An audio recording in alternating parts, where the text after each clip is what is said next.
Hello and welcome to my channel. My name is Sujey with Sujeyplans, and today I want to take a little bit of time to talk about when and how often to plan. Really the goal for today's video is to try to debunk the myth that planning takes a lot of time or that it's very, very time consuming. I recently put together a freebie available, and I'll link that down in the description, but I put together a freebie in several sizes that talks a little bit about when and how to plan, and then provides a timeline on how often and when you should be planning. And I'm hoping to prove to you today that it's not a time-consuming process and that instead the key is about consistency. All right, so I'm just going to go through all of these steps, and then I'm going to show you what planners I'm using as I go through the dashboard. So the start of my day, I take about 10 minutes to plan, and I start my day with my daily planner.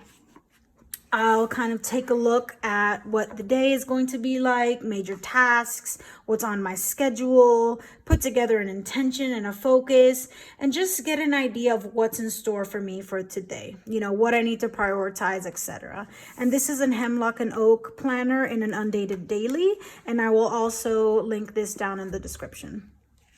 10 minutes, start of the day. It's a really busy time in the mornings, I'm sure, for all of us. And so but I think 10 minutes is a sweet spot, just enough to kind of get everything done and have a good sense of what's in store for me for the day. All right. And I'm going to be coming back and forth to the dashboard as well. The next thing I have on the dashboard is a monthly planning session, which takes about 30 minutes. And this is when you plan for the month ahead. And I definitely recommend you doing that at least a week in advance. You review your goals, your tasks for the month, your budget, your bills, the calendar, the schedule, events, etc., taking a look at what's in store for you for the month. When I do monthly planning, I tend to do that in my A5 rings, and I will show you that here. And I like to take a look at major events, major going-ons, days off of school, days off of work, any social events that I have, and I like to get an idea of what's ahead. I also like to put into my monthly planning bills. I can be a habitual forgetter of my credit card payments, and I also refuse auto pay.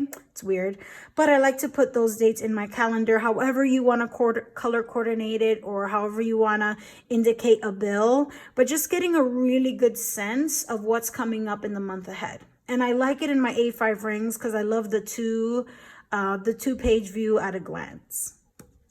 All right.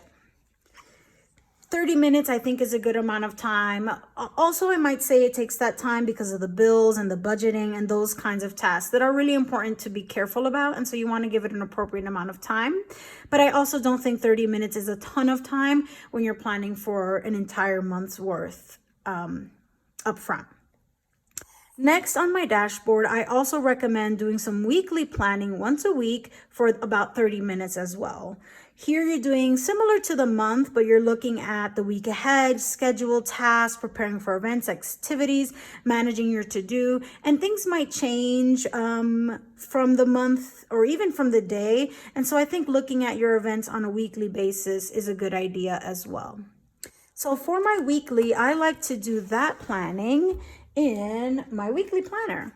Right now I'm using a Rosie Papeterie weekly planner in an Undated, and I'm just writing everything that is in store for the week. I use my monthly planner, my daily planner to get an idea of what's in store for the week.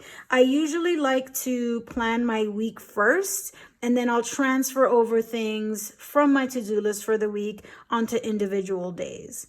And just as a disclaimer, I know that some of this can seem redundant and that I'm using a lot of planners to do all of this. And by no means do you need more than one planner to do all of this planning that I am suggesting.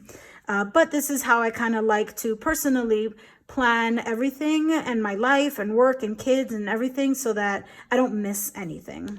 Okay. And again, I think weekly is important for a little longer just because things really can change from day to day, month to month. All right, so let's go back to that dashboard. I'm kind of using it as a guide for the conversation. And last but not least, I think it's amazing, highly recommend taking 20 minutes before bed to take time to reflect. I personally like 20 minutes. I think some people can do this for less, but I like to reflect in a lot of different ways at the end of my day. And I'll show you a little bit. I'll show you what planners I'm using to kind of reflect about my day, about the days that I just had. First, I use this LH Agenda Planner, and I'm using this as a career planner. So I like to take a few minutes out of my day at the end of the day to just reflect a little bit on what happened that day at work. Highlights, anything that was important. And then at the end of the week, I'll do a reflection based on the very brief reflection that I did at the end of the day. And I find this to be incredibly helpful in helping me work on my professional career goals. I'll also, part of that 20-minute wind down at the end of the day, I'll reflect in my JMB Living Journal, very personal, really talking about, I'm talking about what happened in my day, very specific to me as a person, as an individual. Take a few minutes to do that as well. Wins, gratitudes for the day, etc.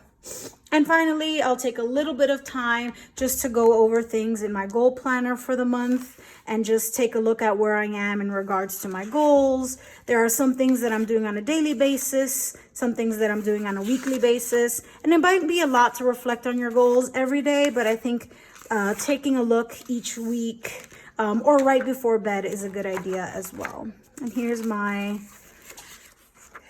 the tending list that I have going, all black, of course.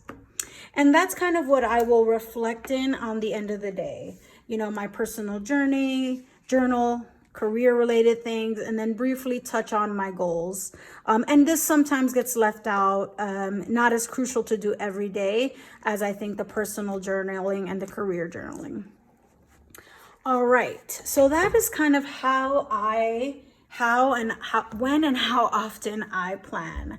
I really don't think it's a long time that you need to dedicate, but I do think that if you're not consistent, these times might just not work because you're not consistent enough, right? But if you're doing this regularly, weekly, daily, weekly, you'll find that you don't need a lot of time to dedicate to planning because you're super consistent with how often you're doing it, making the time that you dedicate in each session shorter.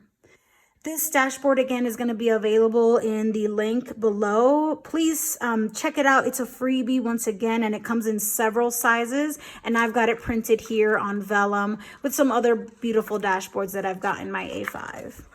Thank you so much for checking out my video today. If this was the views, please consider giving me a like or even subscribing to my channel. I would greatly appreciate your support. Thank you so much. And I'm hoping to do a flip in my A5 very soon. So stay tuned, y'all. Thanks. Have a great day.